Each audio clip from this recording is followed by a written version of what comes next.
자, 인공지능이 정말 우리 일자리를 다 뺏어갈까요? 아니면 반대로 우리를 이 지긋지긋한 노동에서 해방시켜줄까요? AI가 만들 미래, 이게 과연 디스토피아일지 아니면 유토피아일지 오늘 이 완전 다른 두 가지 시나리오를 한번 제대로 파헤쳐 보겠습니다. 보세요. 전문가들 의견이 이렇게나 극명하게 갈립니다. 한쪽에서는 AI 때문에 곧 대량 실업 사태가 올 거다 이렇게 경고하고요. 다른 한쪽에서는 무슨 소리냐, 오히려 일할 사람이 없어서 AI가 우리를 구해줄 거다 이렇게 말하죠. 도대체 누구 말이 맞는 걸까요? 우선 우리가 가장 두려워하는 이야기부터 한번 시작해보죠. AI가 이번에는 정말 차원이 달라서 우리 모두의 일자리를 위협하고 있다는 주장 말입니다. 이 경고, 이게 그냥 아무나 한 말이 아닙니다. 바로 AI의 대부라고 불리는 제프리 힌튼 교수가 직접 한 말이에요. 이 분야 최고 권위자가 이번엔 정말 다르다고 딱 잘라 말하는 거죠. 만약에 AI가 인간만큼, 아니 인간보다 더 똑똑해지면 인간이 하는 모든 일을 AI가 할 수 있다? 와, 이 말은 진짜 좀 선택하게 들리네요. 이게 그냥 먼 미래의 예측이 아니에요. 벌써 현실에서 일어나고 있는 일이죠. 보세요. 마이크로소프트가 AI에 집중하겠다면서 최근에 6,800명 넘게 해고를 했거든요. 근데 진짜 놀라운 건 뭐냐면 그중에 40%가 진짜 고도의 기술이 필요한 소프트웨어 엔지니어였다는 거예요. 왜 그런 일이 일어났는지 여기서 그 힌트를 얻을 수 있습니다. 마이크로소프트 내부에서 짜는 코드의 무려 30%가 이미 AI에 의해서 만들어지고 있다고 해요. 예전에는 상상도 못했던 그런 복잡한 화이트 칼라 업무까지 지금 AI가 대체하고 있는 겁니다. 힌튼 박사가 진짜로 걱정하는 건 바로 이 지점입니다. AI가 사람을 대신해서 일하면 당연히 기업의 이익은 천정부지로 치솟겠죠? 하지만 그 엄청난 부가 아주 극소수에게만 돌아간다는 겁니다. 결국 단순히 일자리가 사라지는 걸 넘어서 부의 쏠림이 극단적으로 심해질 수 있다는 아주 위험한 시나리오인 거죠. 자, 그런데 말이죠. 여기서 완전 정반대의 위기가 동시에 벌어지고 있습니다. 지금까지의 얘기를 그냥 180도 뒤집어 버리는 그런 이야기예요. 만약에 진짜 문제가 일자리가 너무 적어서가 아니라 정반대로 해야 할 일은 산더미인데 일할 사람이 너무 부족한 거라면 어떨까요? 이게 바로 지금 일부 국가들이 실제로 마주하고 있는 또 다른 현실입니다.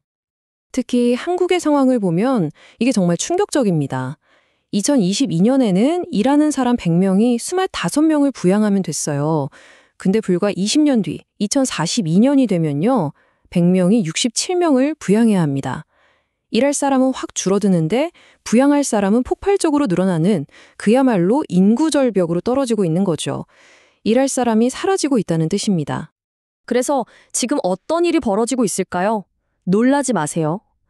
한국은 이미 전체 노동력의 10%를 로봇이 차지하는 세계 최초의 국가가 되었습니다.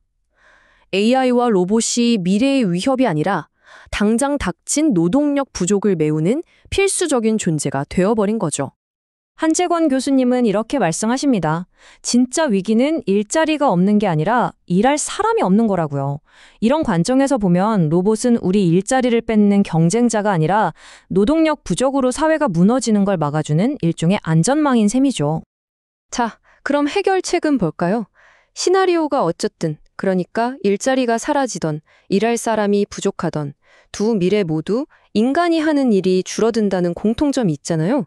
바로 이 지점에서 보편적 기본소득이라는 아이디어가 떠오르고 있습니다.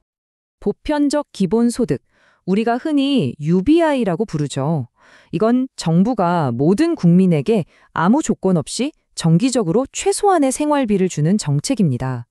일론 머스크나 샘 알트먼 같은 테크 분야 리더들도 이 아이디어가 꼭 필요하다고 이야기하고 있어요. 물론 논쟁은 아주 뜨겁습니다. 찬성하는 쪽에서는 이게 자동화 시대의 훌륭한 안전망이 될 거고 사람들이 계속 소비를 하니까 경제도 활성화될 거라고 주장하죠. 반면에 반대하는 쪽에서는 아니, 그 돈을 다 어디서 구하냐?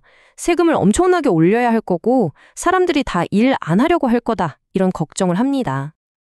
근데 있잖아요. 이론이랑 현실은 좀 달랐습니다. 실제 실험 결과가 아주 흥미로워요. 독일에서 3년 동안 매달 한 170만 원 정도를 그냥 주는 실험을 했거든요. 그랬더니 사람들이 일을 안 했을까요? 아니요. 노동 시간은 거의 줄지 않았대요. 오히려 정신건강이나 삶의 만족도는 엄청나게 올라갔고 가족이나 자기계발의 시간을 더 많이 썼다고 합니다.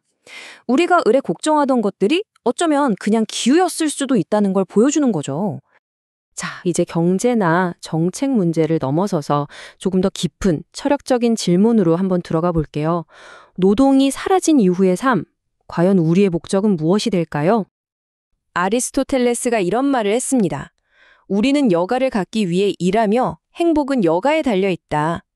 고대 그리스 시민들이 노예들의 노동 덕분에 철학이나 예술 같은 걸 발전시킬 수 있었던 것처럼 만약 AI가 우리의 기계 노예가 되어준다면 인류 전체가 더 높은 차원의 목표를 추구할 자유를 얻게 될지도 모르는 일이죠. 핵심은 바로 이겁니다. 먹고 사는 문제, 즉 생존을 위한 노동을 AI가 대신해준다면 우리 정체성의 중심이 되는 질문이 바뀔 수 있다는 거예요. 내 직업은 뭐지? 에서 나는 어떤 사람이 되고 싶지? 라는 질문으로요. 그렇게 되려면 교육부터가 근본적으로 바뀌어야 합니다. 그냥 지식을 달달 외우는 것에서 벗어나서 비판적으로 생각하는 법을 배우고 궁극적으로는 윤리, 창의성, 공감 능력처럼 AI가 절대 흉내낼 수 없는 그런 인간 고유의 가치를 가르치는 방향으로 나아가야겠죠. 결국 우리는 이 질문에 답해야만 합니다. 기계가 모든 일을 다 할 때 인간다움이란 또 인간의 일이란 과연 무엇이 될까요? 이것이야말로 AI 시대가 우리 모두에게 던지는 가장 근본적이고도 중요한 질문이 아닐까 싶습니다.